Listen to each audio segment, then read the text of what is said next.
Começa agora o podcast De Fato. Uma visão popular do Rio Grande do Sul, do Brasil e do mundo.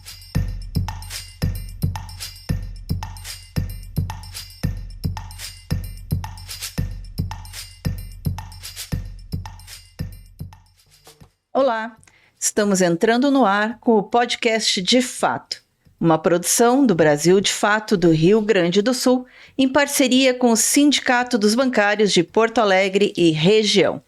Eu sou Kátia Marco e comigo na bancada, Ayrton Centeno. Salve, Kátia! Salve, Ayrton! Nós não temos como começar esse programa de hoje sem falar da situação de calamidade que estamos vivendo no nosso estado, não é mesmo, Ayrton? Exatamente, eu até conversava com os amigos hoje de jornalismo e até estava dizendo assim, olha, do jeito que está, os jornais vão ter que criar a editoria de calamidades no Rio Grande do Sul, porque é uma coisa extremamente impressionante, né? É um pouco de brincadeira, mas é muito sério também. É muito sério o que a gente está vendo, que é consequência, né, do que a gente já vem falando há algum tempo. Aliás, essa editoria, essa suposta editoria de calamidades que eu disse de uma maneira assim mais jocosa e tal, essa suposta editoria de calamidades, ela teria um forte conteúdo, uma forte pegada política, porque essa editoria de calamidades, ela teria que procurar e achar e apontar quem são os responsáveis por o desequilíbrio ambiental e que leva a situações como essa do Vale do Taquari, que aconteceu ano passado e está se repetindo agora. Começar a dar nome aos bois, né? Mas a gente quer deixar aqui a nossa solidariedade a todas as vítimas, né? Tivemos já mortos, né? Pessoas desaparecidas, com certeza vamos ter muito mais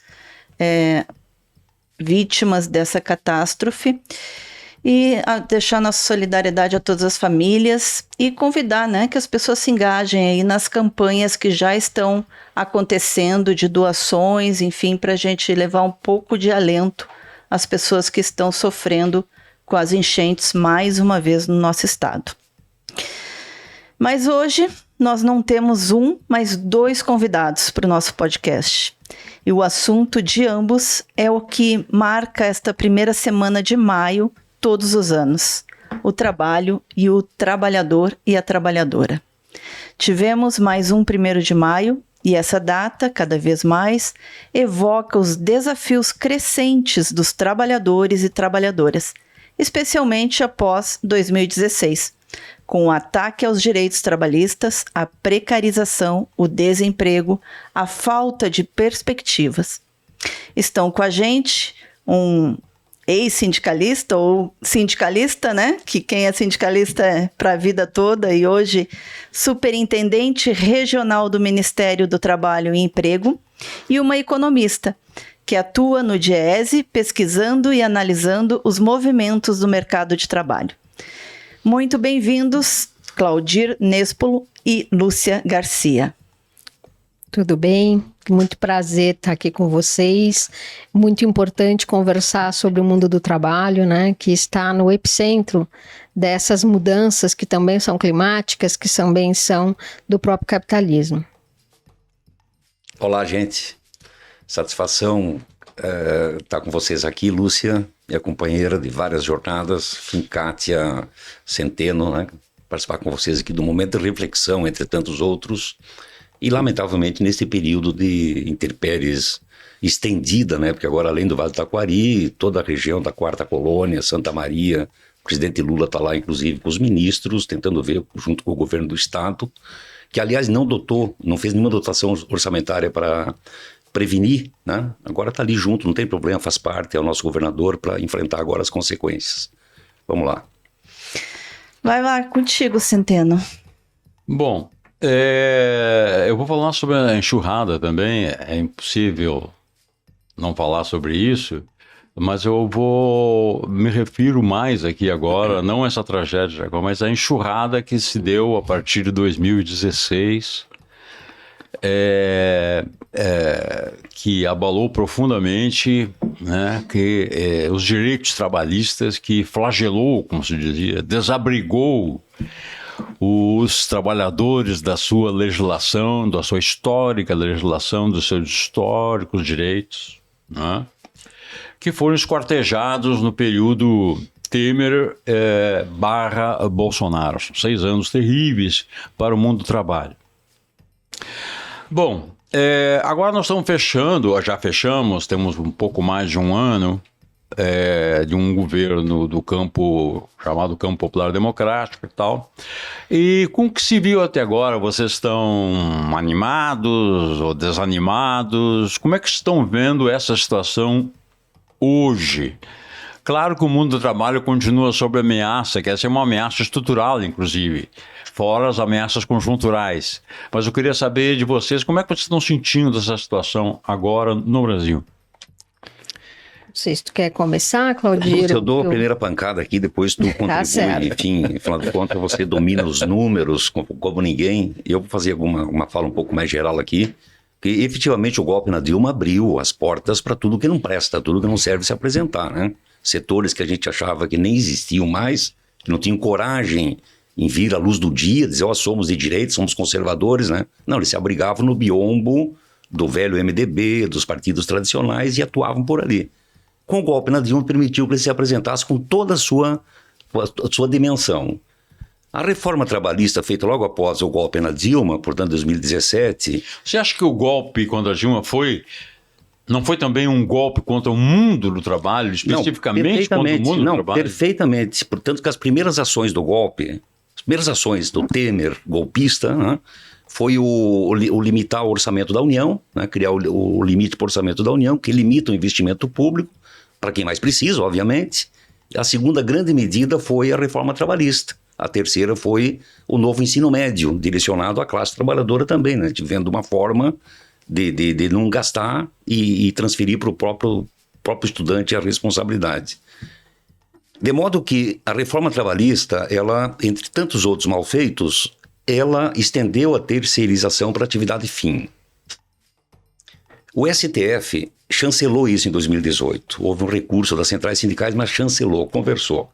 Então aqui tem o agravamento do problema, que já era ruim, o trabalho terceirizado já é um emprego, um trabalho desprotegido, com poucos dispositivos de manutenção dos direitos, de levar um contrato até o fim. Depois podemos falar um pouco da experiência de um pacto que está em curso no Rio Grande do Sul, entre setores sérios que empreendem na área terceirizada e os trabalhadores que representam esse setor, buscando caminhos para tornar um ambiente mais, digamos, mais legal, mais sério, e extinguir e isolar, extirpar o setor que tenta, de forma irresponsável, arrancar o direito dos trabalhadores, oferecendo os menores preços nas licitações públicas, principalmente.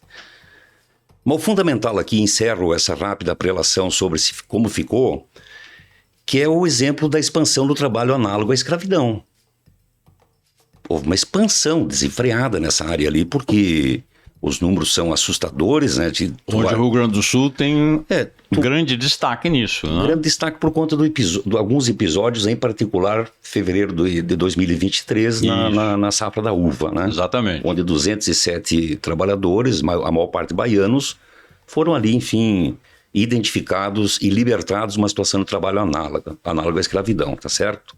Mas no ano de 2023, eu até anotei aqui para não esquecer, foram 3.151 trabalhadores resgatados em nível nacional. No Rio Grande do Sul, 333, né?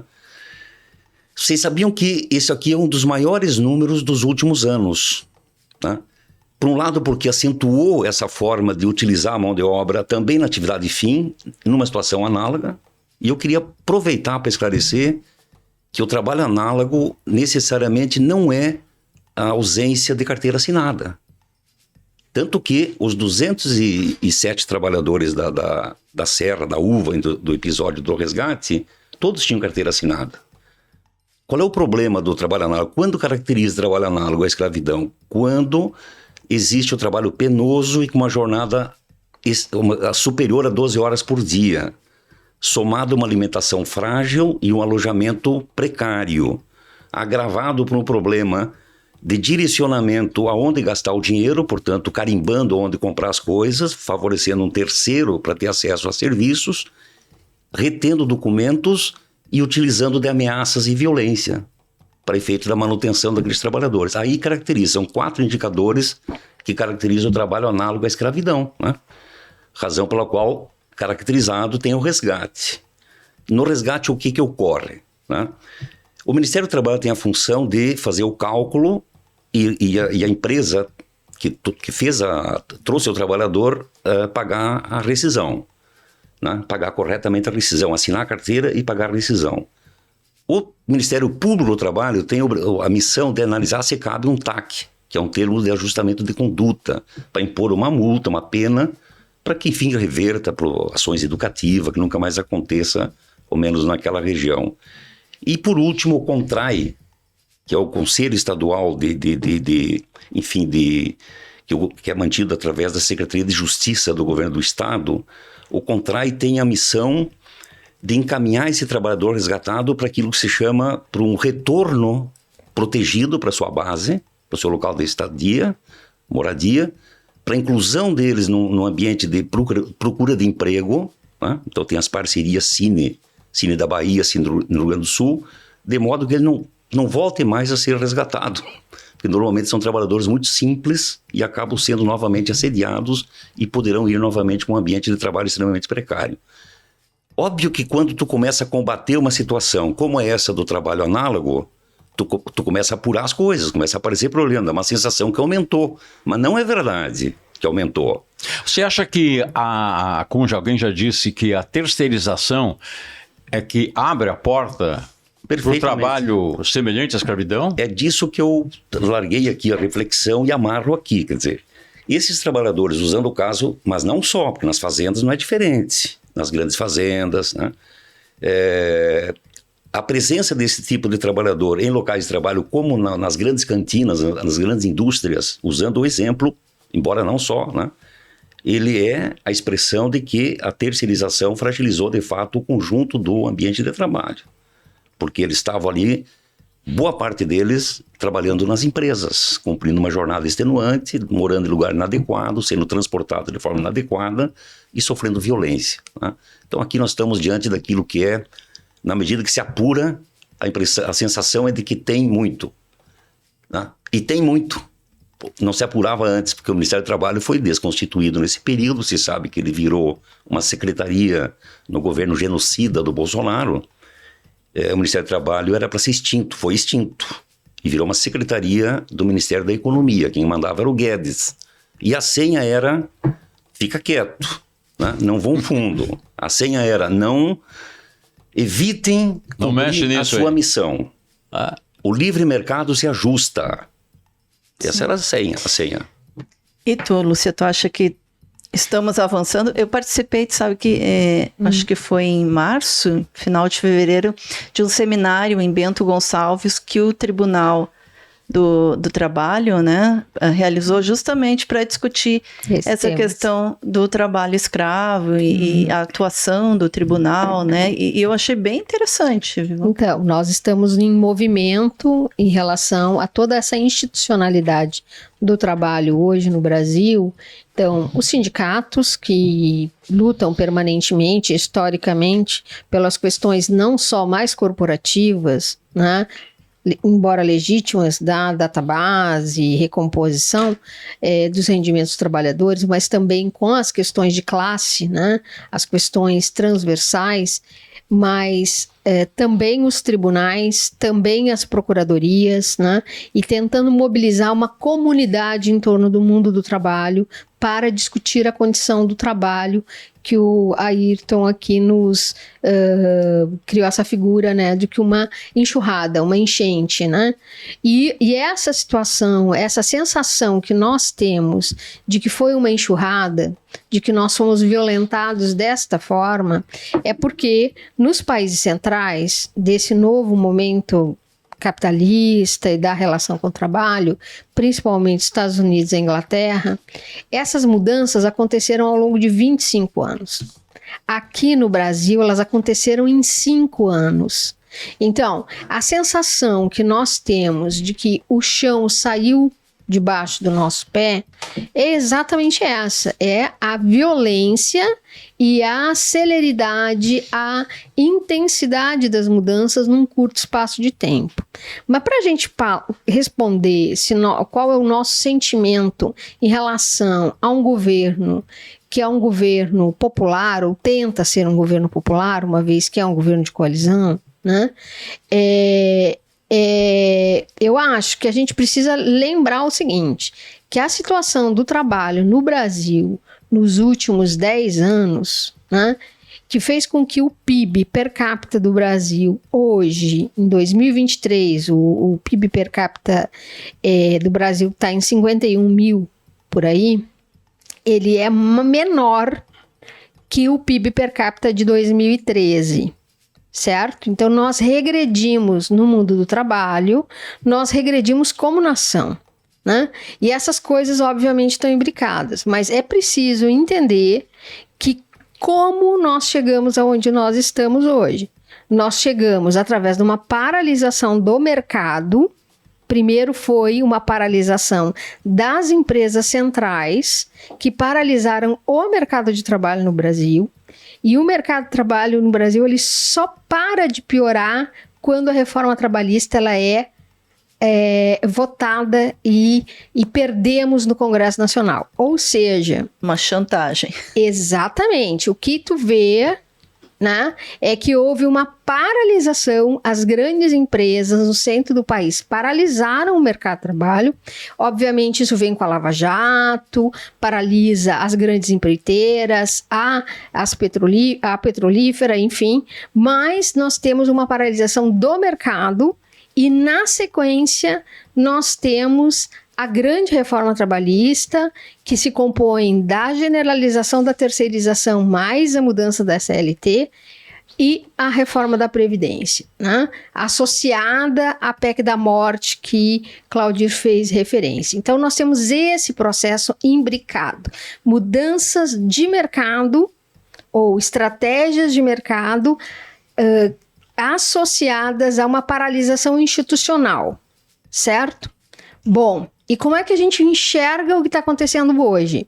Hoje, nós estamos com os números, depois a gente vai explorar mais ao longo dessa conversa, mas nós estamos com os números, grandes números muito semelhantes a 2013. Então, isso nos dá uma impressão de que nós recuperamos tudo que perdemos, né? E talvez esse seja o nosso grande desafio daqui nesses anos, né? Por quê? Porque nós recuperamos em patamar, em volume geral, o emprego. Porém, ele é um Kinder Ovo vagabundo, né? Porque lá dentro tem um brinquedinho de última categoria. Então, o nosso mercado de trabalho, ele recuperou pelo movimento de mercado de novo. Mas, do ponto de vista institucional, nós continuamos com o resultado desses anos pavorosos. O que o governo Lula nos presenteou? O que nós conseguimos reconquistar? O que nós temos que celebrar? Duas grandes políticas institucionais, a retomada da valorização do salário mínimo e a lei da igualdade salarial. São os dois pontos institucionais formulados para recuperar um pouco daquilo que nós perdemos. Nós vamos recuperar tudo que nós perdemos? Bom, eu acho que essa é uma conversa bem difícil, porque isso faz com que a gente coloque aquelas mudanças estruturais maiores no centro da mesa, né? Então, é isso, né? O nosso momento é de luta e cautela, eu diria isso. E nós temos números, não sei, Claudir, da quantidade de trabalhadores hoje com carteira assinada e precarizados no Rio Grande do Sul, no Brasil? A Lúcia fez uma abordagem muito interessante, porque ela, enfim, nós não vamos ter nenhuma divergência. O que é ruim para o programa de vocês. Né? A gente queria que vocês brigassem eu sei aqui. Disso. Mas não vai ter como brigar, mas até agora não. Porque veja, olha,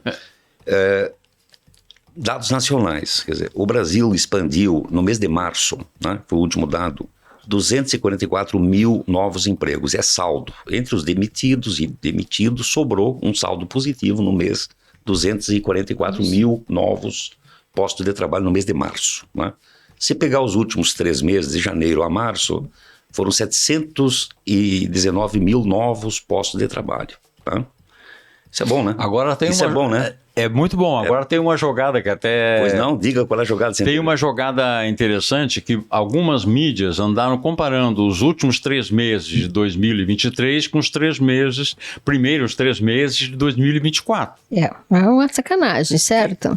Então, mas não tem problema. Digamos assim, para usar um termo suave, digamos assim, né? Eles sempre vão dizer... Em vez de comparar com os primeiros 3 meses de 2023. Perfeitamente, para ser compatível com o período das sazonalidades e coisa. Exatamente.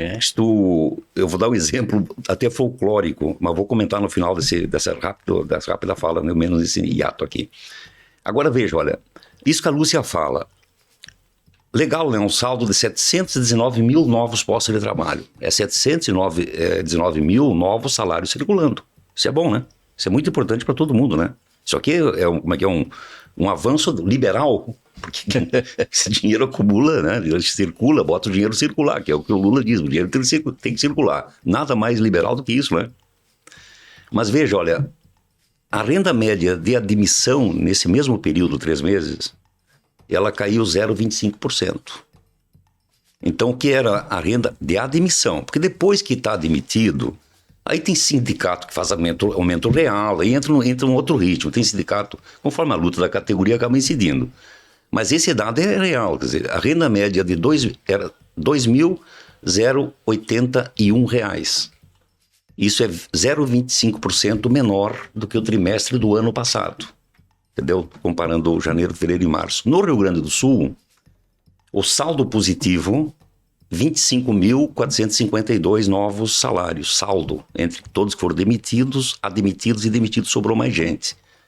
2.800.000 trabalhadores gaúchos têm carteira assinada, né, da Força de Trabalho do Rio Grande do Sul, que eu não sei exatamente quanto é, a Lúcia depois pode... 41%. Pode contribuir, entendeu? Então significa que os outros, que são a maioria, não dá para dizer que são informais, porque tem muita gente que tem os empreendimentos por conta própria, os MEIs, os PJ, enfim, pessoas que são empreendedores, pessoas que não trabalham, não querem trabalhar ou não podem trabalhar, por várias razões que podemos examinar aqui com cuidado. Inclusive, merece um bom debate a conversa fiada sobre os MEI, os nem, que não querem nem estudar nem trabalhar, merece aprofundar esse assunto. Não é bem assim essa história. Tem muito nem, que na verdade não é nem, está cuidando do pai, cuidando da criança, cuidando do avô, cuidando da mãe, cuidando do irmão, entendeu? Então tem uma pauta aqui interessante de ser percorrida. Agora, o que contribuiu aqui em janeiro, fevereiro e março no Rio Grande do Sul? Eu vou passar um dado aqui para vocês ficar impressionados.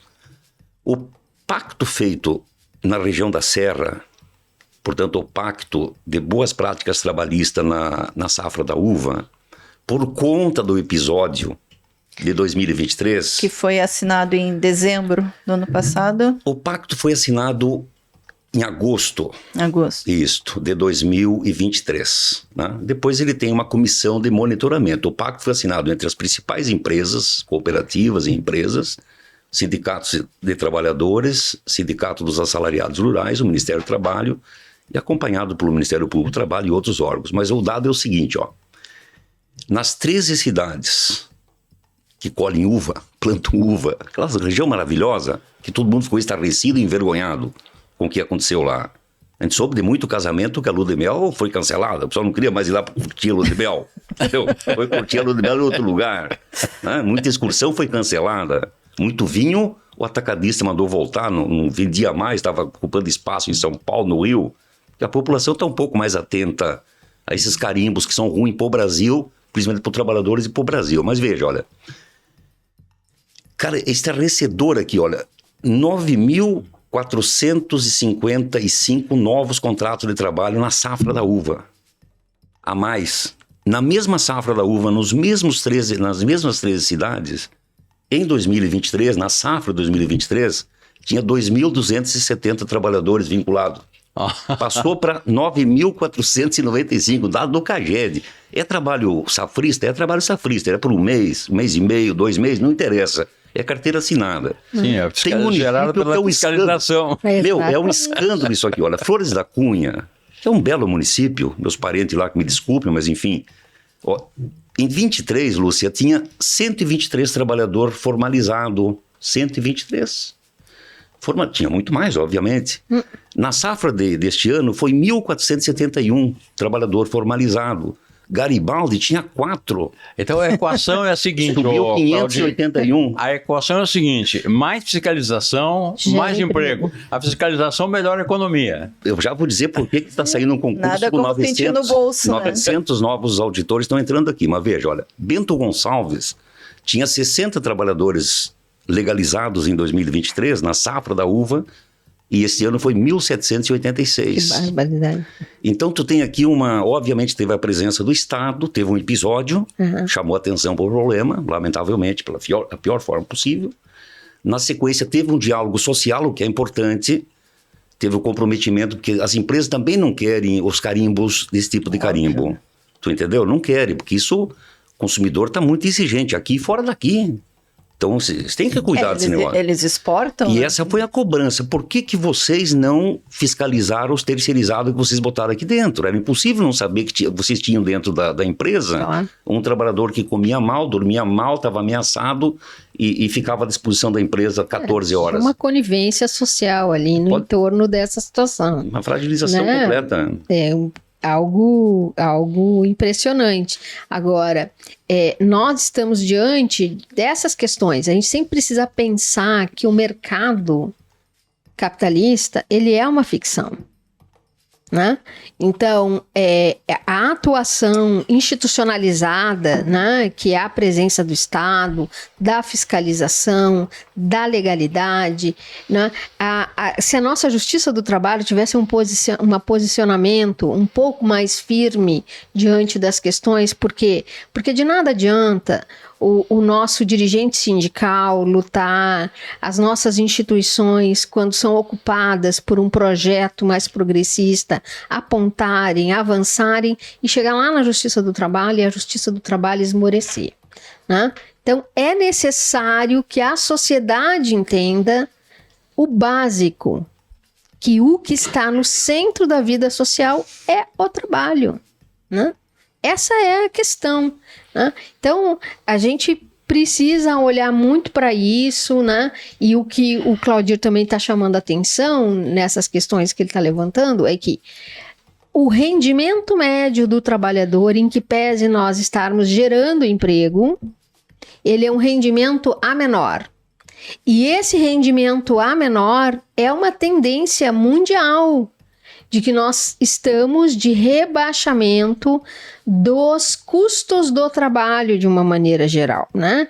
Custos do trabalho para o empregador, para o empresário. Então, nós estamos cada vez mais trabalhando de maneira não paga, mas nós assumimos tarefas que antes eram monetárias, que nós iríamos, por exemplo, nós estamos gravando aqui nos sindicatos bancários, né?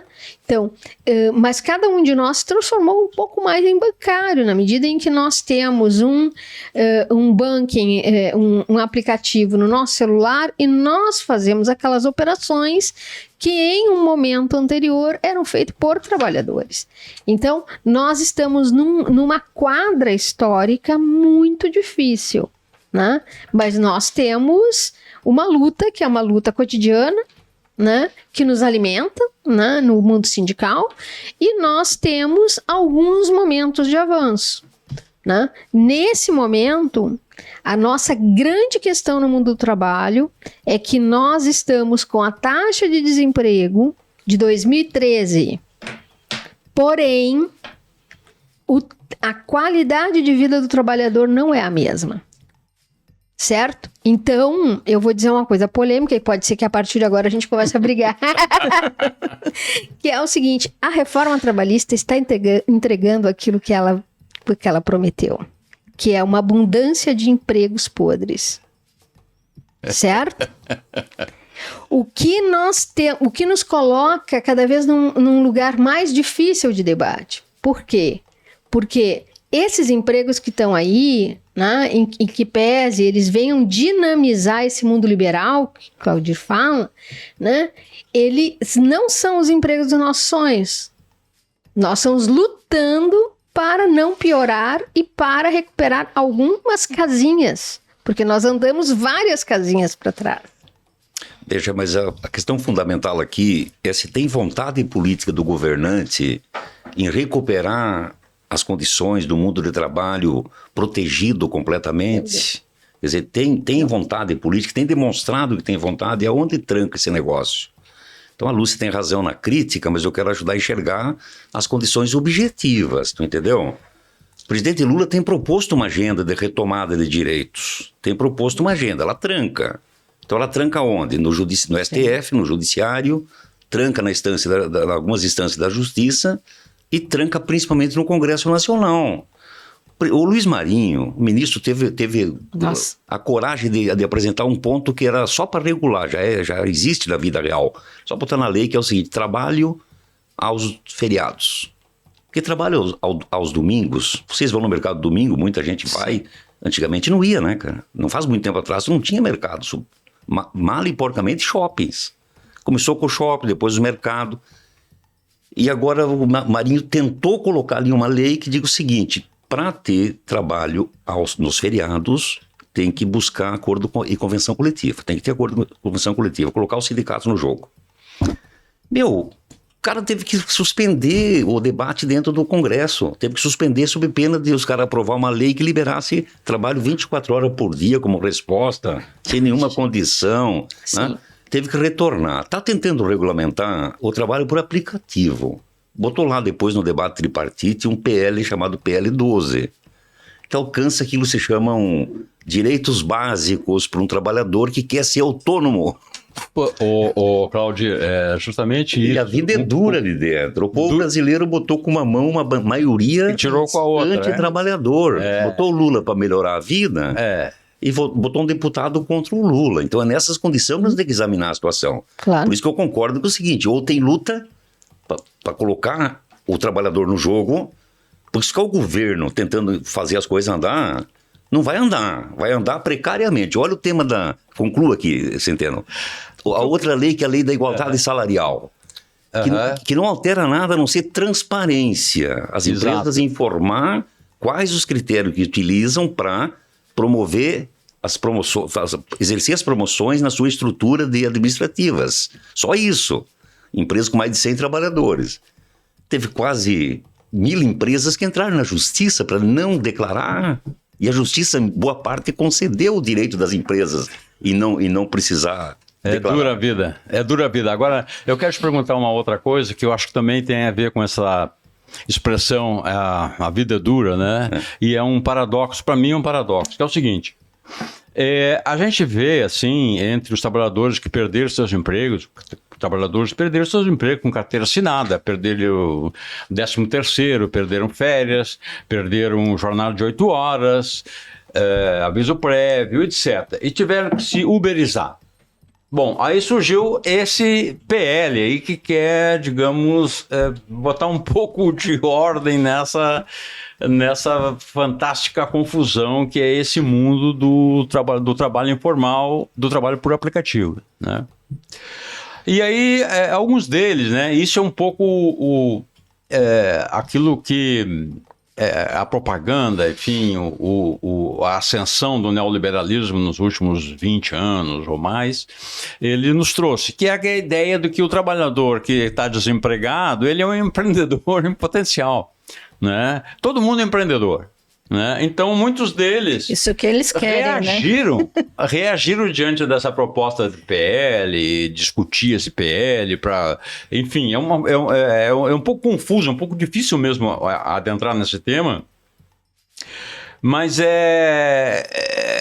são pessoas que perderam todos os seus direitos e, por perderem todos os seus direitos, se julgam melhor aquinhoadas do que eram antes. Né? Então parece que aquela história, né? Aquela velha história que numa sociedade de classes, né? Que é um troço lapidar, assim, numa sociedade de classes, a cultura dominante é a cultura da classe dominante. Sim, claro. Então, a classe dominante ensinou para essas pessoas que não ter emprego é ótimo. Né? E quando surge uma proposta de regular, de estabelecer deveres e direitos e tal, há essa reação bastante complicada. Intempestiva, diria, inclusive. Aí o tema da informação, né, Lúcia? Informação e desinformação contrapartida. Mas eu quero escutar você, depois eu tenho um comentário para fazer. Eu acho, nós temos coisas muito objetivas do PL para discutir. Muito objetivas. E tem a crítica à esquerda e à direita. Agora nós vamos ver para onde é que tu vem. Não. Eu defendo o PL. Eu quero só dizer, antes de qualquer coisa, eu defendo o PL. Eu acho que a história... Projeto de lei, vamos deixar claro, viu? Não o partido. Isso. Por favor. Por favor. É bom esclarecer. É bom no tempo de fake news, é bom esclarecer. É bom referir sempre. Aí tu corta essa Já fala. fizeram esse corte, agora não... Corta essa fala, assim, eu defendo o PL. Vai como PLC, Projeto de Lei Complementar. Aí carimba direitinho, porque esse é o nome, PLC 12. Isso. Mas eu defendo. E eu acredito que o nosso debate está muito confuso, porque nós estamos numa situação em que nós temos uma esquerda, que é uma esquerda da classe média, e ela é um tanto quanto idealista. A gente diria, na linguagem marxista tradicional, ela é uma esquerda idealista. É uma esquerda, muitas vezes, de professores universitários, de altas posições no judiciário, que tem toda a legitimidade e tem toda a boa intenção, mas que não coloca o pé no barro da rua, certo? E no outra polaridade, nós estamos com um trabalhador que eu não acredito que a maior parte do trabalhador acredite nessa lenga-lenga do empreendedorismo. Os trabalhadores precisam comer hoje, essa é a questão. Precisam comer hoje, porque se eu comer hoje, amanhã eu vou estar vivo para fazer outra coisa. Então, os trabalhadores são muito pragmáticos. A classe trabalhadora sempre foi pragmática, né? Então, nós temos esse pragmatismo e temos, disputando a cabeça do trabalhador, as mentalidades do trabalhador, uma extrema-direita que tem programa, né? Então, nesse momento da discussão do PLC, nós estamos embretados por dois polos que não nos ajudam. Uma esquerda utópica, porque ela projeta ações. Eu já ouvi de amigos, de amigas, juízes, juízas, recomendações do que o movimento sindical deveria fazer. E isso me lembra uma canção lá do Tom Zé, né? Que eu vou dizer o que a classe trabalhadora vai fazer, né? Então, assim, é uma utopia, de um lado, que não leva em conta com o que nós estamos lutando, com as maiores empresas, com as maiores corporações do mundo, e, por outro lado, um trabalhador que, mal informado, muitas vezes acha que vai perder com a regulamentação. E, por outro lado, trabalhadores que são agenciados por esse discurso neoliberal. O neoliberalismo, essa nossa situação é tão complexa que o neoliberalismo não está em crise. O que está em crise é o não atendimento do Estado às questões da política pública. Agora, o neoliberalismo já ganhou a cabeça das massas na periferia. Então, nós estamos aqui. A nossa luta de trabalhadores, ela está aqui nesse meio, né? E o PLC, ele é um PLC que reconhece uma nova figura que surgiu no mundo do trabalho, que é o trabalhador que é subordinado não precisando de um contrato assalariado. Porque para poder reger a vida do Claudir lá enquanto metalúrgico, ele assinava um contrato. Um contrato de quando ele ia entrar, qual o macacão que ele ia usar na fábrica, qual a postura dele, enfim. Horário de folga. Horário de folga, os turnos, certo? Entretanto, hoje o capitalismo ele pode subordinar sem que o cara assine um contrato. porque nós estamos sendo comandados até o osso por uma nova tecnologia. E o problema, Lúcia, tu vê que a gravidade da situação, Centeno, enfim, Kátia, vocês estão nos acompanhando aqui, é que as fake news, a desinformação, e como é uma categoria, um setor muito conectado, mais qualquer um de nós, eles vivem com o celular ativo ali na sua frente, entendeu? Aquela comunicação de 30 segundos, que é o horário do semáforo, ali passa as grandes informações. Os adversários da regulamentação, o pessoal que defende o liberalismo, defende a autonomia, né? Sem livre mercado resolve nessa área também, é tudo comunicadinhos de 30 segundos, que circula rápido, escutei, já estou reproduzindo e passei para o amigo, acabou, né? Estratégia muito eficiente. Porque a verdade é o seguinte, Centeno, qual é a realidade hoje? Hoje é a relação de comercial. É uma relação comercial entre tu que tem um carro e a plataforma, não interessa qual é que é a plataforma, existe esse negócio, não está partindo do zero. Os processos que essa turma entra... Aliás, é tudo menos informal, formal, mas no campo comercial, no direito comercial. Aqui tem a grande questão da regulamentação, porque hoje se tiver qualquer pendência, dá um acidente, o cara morre, ou fica sequelado, a família busca qual é a justiça para resolver. A gente tem que ser a justiça civil, não é a justiça do trabalho. Dá um problema de desligamento unilateral. A vida do cara é viver de plataforma. Estou falando daqueles que têm a única renda no aplicativo. Tem um setor que faz bico ali, é uma renda extra e coisa e tal, aí já é outra conversa. É em torno de 25%. Agora, a grande maioria é a única renda, entendeu? Única renda. Como não tem não tem cadastro, não temos número. Nem vocês que estudam têm os números. Hein? Poderão vir a ter com a regulamentação. A hora que as empresas têm que alimentar os órgãos de controle. E aqui um parêntese, para se ter uma noção do poder que as plataformas têm, vocês sabiam que as plataformas giram dinheiro no Brasil, certo? Logo é riqueza, logo devia estar contabilizado no PIB. Vocês sabiam que tudo que circula pelas plataformas não é apropriado no PIB, porque elas se negam a entregar as informações para o governo brasileiro apropriar no cálculo da riqueza nacional? É contra esses caras que nós estamos lutando. Então o debate todo regulamenta como trabalho ou continua como relação comercial? Porque relação comercial já é. Eles estão satisfeitos? Pergunta para eles se estão satisfeitos com ele. Ninguém está satisfeito, entendeu? Eles querem alguma coisa que resolva. O que é? Não querem CLT, por razões que já conversamos aqui, não vou voltar repetindo. Não querem. Eu gostaria que fosse CLT, o Lula queria que fosse CLT, o Marinho queria que fosse CLT. É a relação de trabalho, acabou a conversa. É regida pela CLT, entendeu? Mas os caras querem a flexibilidade, eles foram um ganho. E eu não sei se essa não é a tendência do mundo do trabalho, que hoje é o Uber, transporte de pessoas, o pessoal das bicicletas, professores, já tem uma quantidade de professores, quantidade de fisioterapeutas, empregadas domésticas, manutenção da construção civil, ele tem muitas plataformas. Há uma tendência aqui que tem que parar e conversar, entendeu? Examinar o assunto. Mas a tentativa do PLC 12, ele enfrenta um congresso hostil, vem do governo, somos contra. Bom, tem que pagar caro para esse negócio andar, vocês sabem qual é a moeda ali. Alimenta os influencers, né?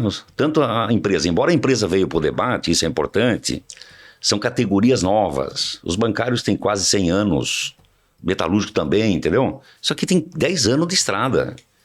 Não existia nenhuma entidade patronal organizada, porque elas disputam duramente uma com a outra. Elas organizaram a Mobitec, que é a Associação Brasileira de Empresas de Mobilidade Urbana, para vir para a mesa que o Ministério abriu para negociar as bases do PL. Né? Estão todas nessa sociedade ou não? Estão todas as grandes plataformas estão na Mobitec. Que é oligopolista pra caramba. São 3. É 3. A todas é 3. Depois tem as pequenas que daí vão ser levadas na operativa. Estou falando da Uber, da 99 e da InDriver. Depois nós vamos ter essas pequenas. As garupa, ele vai. Porque de resto é o seguinte, vamos lá. É trabalho. Se regulamentar só isso, relação de trabalho em plataforma de trabalho já está ótimo. Já está um bom começo. Se for só isso, mas não, ele garante então uma série de outras condições. Direito a ter sindicato, entendeu? Direito a ir para a mesa de negociação uma vez por ano. Não diz ali, mas é uma data base. Tem direito a uma negociação coletiva por ano, né? Bota ali um limite de jornada, para o cara não se arrebentar trabalhando. Alcança o tema de um pagamento, aliás, separou, isso é muito importante dizer porque é muito pouco dito, separou, porque esses caras acham que tudo que eles tiram no dia vou fazer dinheiro, fiz R$300. Ele acha que isso aí já é o salário dele, entendeu? Não é verdade. Então, a regulamentação, o debate havido, ele instituiu o quê? 75% de tudo que tu arrecada é custo, 25% é teu salário. Então, se o cara levantar 10 mil por mês, 7.500 é a depreciação do carro, é a gasolina, é o custo, a plataforma, o dinheiro, comer, cortar o cabelo, enfim, é custo. 25% do salário, R$2.500. 10 mil, R$2.500 é salário. Sobre esses 2.500 é que vai ter a tributação do INSS. Quanto? Eu pago 11%. Quem tem carteira assinada e paga 11%. Não vou arriscar aqui para não causar constrangimento, não quero pedir ninguém aqui. Por favor. Paga 11%. Eles vão pagar 7,5%. Portanto, uma categoria diferenciada, para ter todos os mesmos direitos que tem um segurado da Previdência Social, entendeu? Baita ganho do ponto de vista da estrutura de quem não tem nada. Mas está sendo recusado por eles. Mas não é compreendido. São poucos os microfones que abrem para explicar isso. Quer dizer, o sindicato é muito perseguido, sindicato pequeno, frágil, o Sintraple, que aqui no Rio Grande do Sul tem, foi para a mesa. Há mais de um sindicato ou não? Aqui no estado só tem um, só o Sintraple. A nível nacional são 11 sindicatos em alguns estados da federação. Porque eu imagino como é que seja organizar a categoria, né? Mas porque uma coisa é tu ter uma categoria com um local de trabalho, Kátia, né? Quem não quer ficar, ele está fazendo um bico. Ele não quer ficar ali. Ele disse para você, quando vai dirigir, que tá bem, que é uma maravilha, coisa e tal. Mas se surgiu um concurso do Banco do Brasil, o cara vai fazer. É? Se surgiu uma vaga de um emprego protegido, com direitos, o cara vai querer entrar. Porque no fim do curso, ele sabe que ele está torrando o carro dele. Ele pode até pegar os 10 mil que ele faturar, se é que fatura, e torrar tudo naquilo que ele quer. Mas vai chegar um momento que ele vai ter um encontro com a verdade. Aí ele vai ser excluído da plataforma, porque o carro é velho, porque o cara não oferece mais condições. Vai recorrer aonde? Então, apesar da plataforma assegurar... Claudir, eu lembro do filme, né, do Ken Loach. Ele não estava aqui, isso, né? Isso. Nossa, aquilo ali é o soco no estômago, né? Desnuda a situação. Só que nós estamos na era da realidade líquida, entendeu? Desinformação prevalece. A maioria no Congresso saiu para fazer fake news.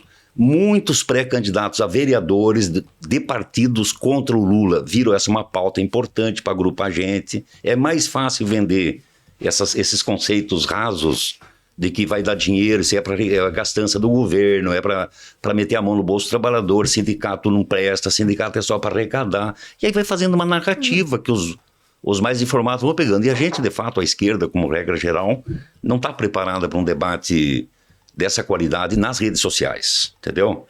Ainda temos muita entrada e capilaridade nas redes mais convencionais. Agora, na rede social, é um desafio ainda para a esquerda, porque o PL, se ele regulamentasse só que é trabalho, já era um baita negócio, porque depois a luta faz a lei, não é isso? A luta faz a lei. Agora, veja bem, só se organiza e luta quem quer ficar no setor. Se você está fazendo bico, tu vai gastar tempo para organizar sindicato. É muito difícil localizar gente para organizar um sindicato nessa área, para filiar gente, para fazer uma eleição, para ter um sindicato representativo na condição de sócios.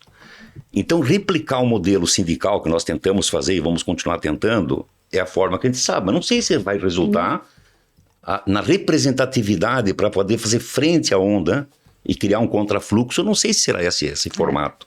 Agora, de outra sorte, é muito importante dizer que este trabalho pode ser auto-organizado. A Liga Coop é uma realidade.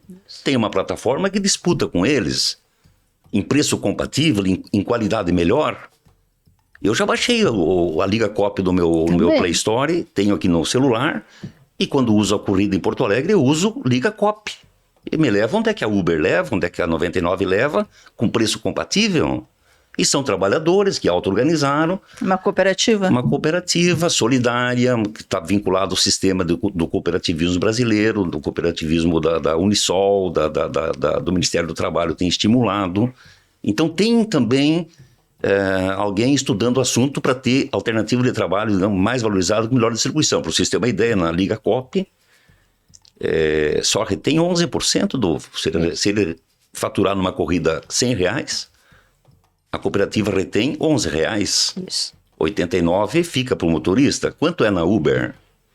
Hoje Se aprovar a regulamentação que nós queremos para ter trabalho decente, não trabalho análogo à escravidão, no que tem de mais moderno na fronteira do conhecimento tecnológico, né? Se aprovar, e tem que aprovar, então esse trabalhador, obviamente, a cooperativa vai ter que rever isso, porque a cooperativa tem que também recolher o INSS conforme as empresas não têm que recolher. Mas a tendência dos trabalhadores dos trabalhadores de aplicativo é essa, ou a auto-organização, ou estar abrigados, né, na aprovação do PLC 12, né?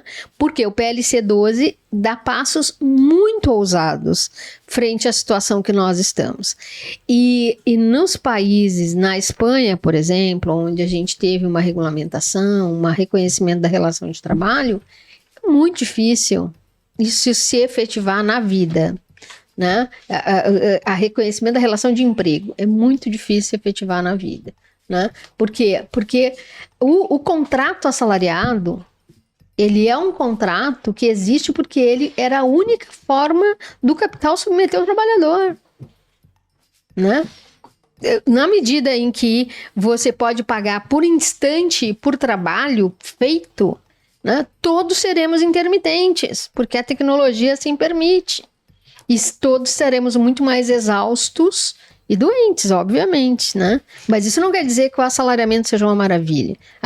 O nosso objetivo é superar isso. A gente está falando de uma nova classe trabalhadora. Exatamente. Num novo momento do capital. Porque o Ayrton havia falado, né, que as ideias dominantes, né, de um tempo são as da classe dominante. É importante a gente dizer que dentro do capitalismo, a classe trabalhadora, ela é forjada pelo capital. Pois se o capital se revoluciona, essa classe trabalhadora é outra, né? E nós estamos aqui num momento histórico, porque nós estamos acompanhando ao vivo e a cores, no nosso cotidiano, essa transformação, né? E nós escolhemos um lado. Nós temos o lado que luta, um lado que pondera, um lado que pensa e um lado que vive a realidade. Nós não podemos sonhar, nós não temos o direito de, nós que estamos de fato no movimento sindical, a nós não é dado o luxo do sonho, né? Nós temos que trabalhar com a realidade, né? E a nossa realidade hoje é essa, nós temos que buscar avanços nesse espaço concreto. Por quê? Porque se nós vendermos o paraíso para os trabalhadores, nós perdemos a nossa legitimidade. A classe operária não vai ao paraíso. Não vai. Não. Continua à espera. Lúcia, nós estamos falando aqui da classe trabalhadora genericamente. Mas eu sei que tu tens acompanhado assim, de perto essa questão da lei da igualdade salarial, né, da questão das mulheres. E eu acho que foi numa entrevista tua que eu vi que as próprias empresas, né, o Claudio já mencionou isso, as próprias empresas se negam a revelar esses seus dados administrativos em relação a isso, ao número de homens, número de mulheres e tal, e executando as funções que o salário recebe, etc, etc. Como é que tu está vendo isso? Em que pé está isso? Está progredindo? Como é que nós estamos? Nós estamos progredindo. A lei da igualdade salarial é uma das grandes novidades do governo Lula, né? Desse Lula 3. Então, junto com a retomada de valorização do salário mínimo, é a lei efetiva e ela beneficia, não é, todos os trabalhadores, não só as mulheres, porque um dos grandes problemas que nós temos hoje é a falta de transparência nos dados empresariais no Brasil. As únicas empresas que divulgam seus dados de maneira ainda que muito genérica são aquelas que operam em bolsa de valores. As demais não têm a obrigação legal de divulgar seus dados, né? Então, a lei da transparência, a lei da igualdade salarial, ela opera em 2 pontos, né? Um ponto, ela coloca uma multa pesada para aqueles que discriminam, né? Que distinguem homens e mulheres, remunerando de maneira diferenciada, substantiva no processo de trabalho, né? Então, que é corriqueiro. O que é corriqueiro, mas hoje é multado, é multado e a multa é pesada. Porque a multa é de 10 vezes se eu desenvolver a mesma atividade que tu, no mesmo cargo, com o mesmo tempo, e eu receber a menor que tu, eu tenho o direito eu vou receber uma multa, eu vou ser beneficiária de uma multa que corresponde a 10 vezes a remuneração que eu deveria ter e não tinha. Então, isso é bastante substantivo, né? E mais, ela é uma multa que pode ser cumulativa.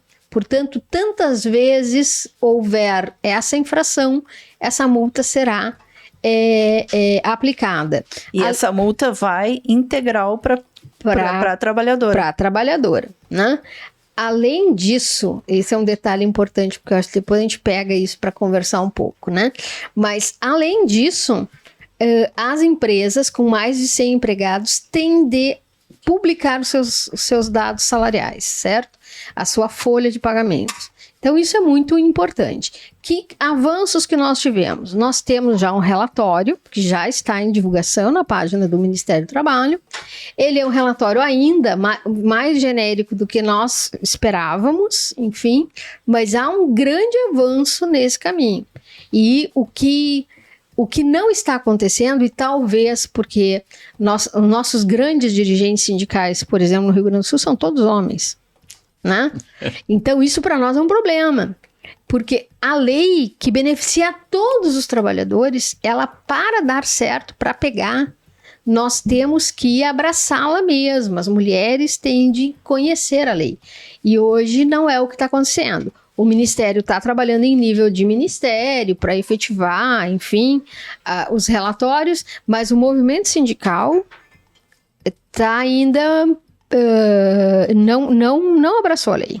Não abraçou a lei, não fez um grande movimento nesse sentido. O que não quer dizer também muita coisa, porque a lei ela foi promulgada em junho do ano passado, portanto ela é uma lei muito nova, né? O que nós não podemos deixar que aconteça é que ela retroceda.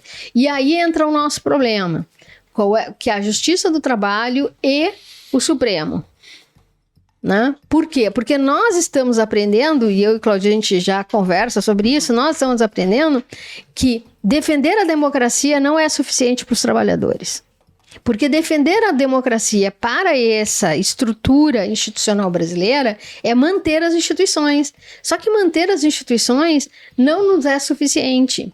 Não é? Por quê? Porque retrocessos trabalhistas têm acontecido com essas instituições que estão aí. Fux, Barroso, todo mundo badala muito, mas não nos ajuda no que diz respeito aos trabalhadores. Então, esse é o nosso problema. E nós só vencemos isso na base da sociedade. Não vai ser em jantares em Brasília que nós vamos superar os nossos problemas. Nós temos que ter base na sociedade, né? E criar movimentos assim. E uma outra coisa que a Kátia estava falando, né, que essa coisa de vai para a trabalhadora, é muito importante, porque nós somos careca de ouvir coisas que vai para o TAC. Uhum. E aí o procurador enfia o TAC onde ele quiser, entendeu? Né? Porque... É interessante, porque até fomenta a denúncia isso, claro. Né? Claro, então assim, nós precisamos... As mulheres têm que saber dessa lei. Tem que saber, tem que saber. Tem que haver uma campanha nacional esclarecendo disso. Sabe campanha. Que tem um elemento nessa lei que eu queria destacar porque ela ajuda o pessoal a compreender, o pessoal que está nos acompanhando aqui. Porque, obviamente, que trabalho igual, salário igual, existe já e as pessoas têm me dito isso, mas já tem na mesma função, é o mesmo salário, para qual é a serventia dessa lei, pois existe uma crítica. Isso aí veio meio para... não é muito importante, entendeu? De fato, se eu estou na fábrica, sou mecânico de manutenção, então a mulher que é mecânica de manutenção, nós vamos ganhar o mesmo salário, não tem como ser diferente, porque senão dá pressupor paradigma para entrar na justiça e ganhar a diferença logo, na primeira audiência ganha, né? O problema está aqui, o que faz depois de um certo tempo na empresa, né? Qual é o critério de ascensão? A primeira pergunta é qual é a tua disponibilidade de tempo? Então o colega dela entrou junto, não interessa se é um banco, uma empresa de publicidade, uma metalúrgica, né? Uma fábrica de gaita, não interessa. Esse entrou junto no mesmo período, na mesma função, mas o Claudir começou com o tempo, entendeu? Por quê? Porque o Claudir não tem problema de ficar mais tempo. Qual é a tua disponibilidade para ficar? Nós queremos te dar mais responsabilidade.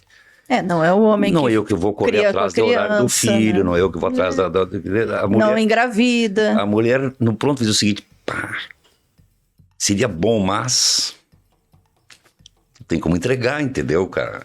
Então, isso que tem que desaparecer. Porque aqui que está a visão estrutural os papéis de gênero na sociedade. Exatamente. Essa pergunta não pode existir. Pergunta se, bom, tu tem condição, porque, enfim, tu ascendeu na tua jornada, meu. Se você ficar um pouco mais, já é o plus que elimina e cria as disparidades que tem aí. E que agora com a transparência vai ficar claro para ver. E é por isso que essa lei, ela vem acompanhada pela luta pela 156, pelo Brasil assinar a Convenção 156. Essa Convenção 156 é a lei, é uma convenção da OIT que fala sobre a divisão de responsabilidades familiares. Ou seja, homens e mulheres podem faltar ao trabalho para levar o filho ao médico.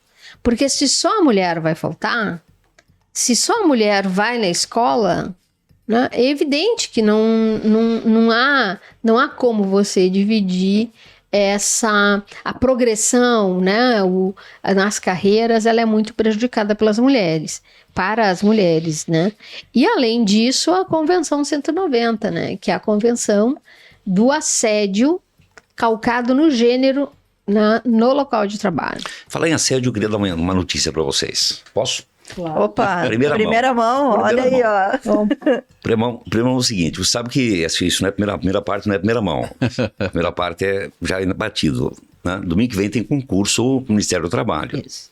Aliás, é o Enem dos concursos, serão 5 mil, 6 mil e... Pois é, será que vai ser mantido? 6.600 vagas. Tem uma conversa de no Rio Grande do Sul transferindo. Estão estudando o assunto, eu acho que sim. Eu acho que precisa fazer isso porque... mesmo o próximo, pessoas de perto de Santa Cruz terão dificuldade de ir a Santa Cruz. Tem razoabilidade de transferir no Rio Grande do Sul, mesmo que atrase depois do engajamento um período.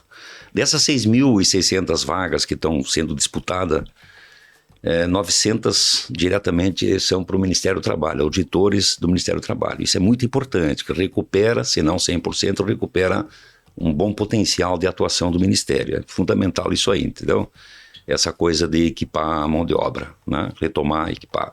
E a notícia que você referiu em assédio é que o Ministério do Trabalho constituiu agora também um núcleo para enfrentar o assédio moral, sexual. Já era enfrentado esses problemas, entendeu? Mas não com núcleo de estudo e eleitoral. Veja bem, o assédio eleitoral será combatido primeiro com diálogo social e segundo com intervenção e atuações, com canais de muita visibilidade para denúncia. Então será lançado nos próximos dias a campanha O Voto é Meu. Opa! O voto é meu. Para constranger, inibir, coagir toda essa tentativa de direcionar o voto das pessoas. Que tivemos em 2018 e em 2022, né? E que altera a democracia e leva essas maiorias no Congresso Nacional. Bem importante. E com essa boa notícia, então, né, finalizamos nossa entrevista. Quero agradecer muito, Claudir, Lúcia, mas convidar vocês a permanecer aqui com a gente, que ainda temos o nosso último quadro do podcast. Mas antes, quero aproveitar e te convidar para apoiar o Brasil de Fato, apoiar o jornalismo comprometido com a classe trabalhadora. Entra lá no nosso site apoia.se/Amigos do Brasil de Fato RS e contribua com o valor que você puder. Estamos então chegando ao nosso quadro mais animado, mas antes também não esqueça de curtir, compartilhar, mandar o seu comentário e sugestões. Também vou lembrar que o Cine Bancários, que fica aqui na sede dos sindicatos bancários e é um dos últimos cinemas de calçada de Porto Alegre, na rua General Câmara 424, tem a melhor programação do cinema brasileiro. E essa semana entrou em cartaz, na sessão das 19 horas, um documentário inédito sobre Luiz Fernando Veríssimo. Isso mesmo, nosso querido Veríssimo. Dirigido pelo Ângelo Defante, Veríssimo acompanha o cotidiano do escritor nos dias que antecederam seu aniversário de 80 anos. Também seguem em cartaz os filmes Sem Coração, às 15 horas, e Dorival Caymmi, Um Homem de Afetos, às 17 horas. Figuraça da semana. Olha, a minha figuraça da semana, meu voto para figuraça da semana é para o ministro Silvio Almeida. Por quê? Simples. Nós passamos agora o mês de março, um mês tétrico para nós, porque houve o 60º aniversário do golpe de 64, né? Com uma discussão encoberta ou uma discussão sufocada, que é a questão da reativação da Comissão Nacional de Mortos Desaparecidos. Então, dentro do próprio governo, há uma certa divisão em relação a isso, mas o ministro teve uma atitude no sentido de, sim, é preciso o Brasil resgatar e colocar em operação a Comissão Nacional de Mortos Desaparecidos. Por isso eu boto no ministro Silvio Almeida. Olha, é um bom nome, né? E tá botando o dedo no vespeiro, né? Botando a cara a tapa. Bota vespeiro. Vespeiro interno, inclusive. Exatamente. Mas eu quero lançar aqui também uma proposta. Diga. Né? Porque nos atos do 1º de maio, do Dia dos Trabalhadores e Trabalhadoras na Colômbia, o presidente, né, o Gustavo Petro, anunciou que a Colômbia vai romper relações diplomáticas com Israel. Amanhã. Não, hoje. Estamos Seria gravando hoje, né, no dia 2. Isso. Seria a partir de hoje. E ele afirmou, né, o mundo poderia ser resumido em uma só palavra. Todas as consignas e cores poderiam ser resumidas em uma só palavra que reivindica a necessidade da vida, da rebeldia, a bandeira alçada e a resistência. Essa palavra é Gaza, é Palestina. São as crianças e bebês mortos, esquartejados pelas bombas. Vai ter que empatar, vai empatar isso Vai aí. ter que empatar. Se não abrir mão aqui, vai empatar. Gostei do teu voto, viu? Gostei do teu voto. Tem alguma outra proposta? Eu tenho duas famas aqui nesse recinto. Uma, de perder todas. E duas, não tô deixando de perder porque eu me transformei num adesista. Então eu costumo aderir para não perder. Não, porque sem dúvida o mais urgente, a coisa para ontem é resolver a chacina, o genocídio, e tem que ter atitudes objetivas. Chega de discurso e atitude. Então, não tem jeito. Agora, isso aqui não pode ficar para depois também, 60 anos depois, os caras estão morrendo, entendeu? E os industriais que se envolveram, aqui em Porto Alegre, as empresas que ajudaram a financiar o golpe, quando é que elas vão responder? Golpe de 64. Exatamente. A incorporadora predial, por exemplo. Quando é que ela vai responder o apoio que ela deu para o golpe militar em 64? E perseguindo os seus inquilinos que eram dirigentes sindicais na época, que foram as suas dirigentes presos e as famílias colocadas no olho da rua, mesmo com o aluguel em dia. O tema está perto da gente. Mas a urgência, de fato, o Cátia tem razão. Se for aqui, enfrentar o genocídio, atitude concreta. Inclusive, eu acho que o movimento estudantil hoje, esse novo Vietnã nos Estados Unidos, né? Que, obviamente, nós não estamos falando de uma personalidade, nós estamos falando de um movimento, né? Que, para mim, é algo definitivo, né? Inclusive porque Gaza, ela divide, né, o mundo em um novo tempo, né? Nós temos aí, inclusive, existem alguns especialistas que dizem que nós tivemos um longo século XX, né, que ele vem até Gaza, porque a ordem terminou, né? Está tudo muito claro, né? A luta de classe está muito clara, a divisão do mundo está muito clara, e o povo de Gaza, né, está ali, os seus corpos, né, são a expressão dessa palestino e de Gaza em especial, né? É muito interessante essa abordagem, porque é semelhante a que o Eric Hobsbawm fez em relação ao século XX, o breve século XX, exatamente, né? Que ele não começou em 1900, né? Ele começou ali pela Revolução Russa, depois da Segunda Guerra, da Primeira Guerra e tal, e terminou no colapso da União Soviética. Nós temos aí algumas questões, né, de que a cronologia e a história, elas não necessariamente não andam juntas nesse sentido dessas questões, mas Verdade. a nossa questão com Gaza é fundamental. Inclusive vamos ter na primeira conferência antifascista, que vai acontecer de 17 a 19 de maio aqui em Porto Alegre, né, mais uma vez o nosso Rio Grande do Sul e a nossa Porto Alegre passam a ser palcos de uma discussão que tenta a coesão das esquerdas, né? E nós vamos ter uma mesa que é sobre Gaza com o Breno Altman e com a Lib, né? Então, que vai ser no domingo. Muito bem, queremos trazer alguém aqui para falarmos sobre a conferência também. Fechamos então nosso figuraça dessa semana. Então, é o presidente da Colômbia, Gustavo Petro. Na semana que vem vamos votar nos estudantes, que eles vão continuar e vão aumentar essa mobilização nas universidades americanas. Com certeza. Gente, aproveitar mais uma vez para te convidar a apoiar o Brasil de Fato, apoiar a comunicação popular, apoiar esse jornalismo que fala aquilo que a grande imprensa não fala. Entra lá em apoia.se/Amigos do Brasil de Fato RS e contribua com o valor que você puder. Lembrando também que se você tem um recadinho para a gente, crítica, sugestão de pauta, entre em contato com a nossa redação pelo e-mail redacalrs@bdfestados.com.br ou pelas redes sociais do Brasil de Fato. Mais uma vez, agradecer a participação da Lúcia Garcia, do Claudir Nespolo e a sua audiência. Até a semana que vem.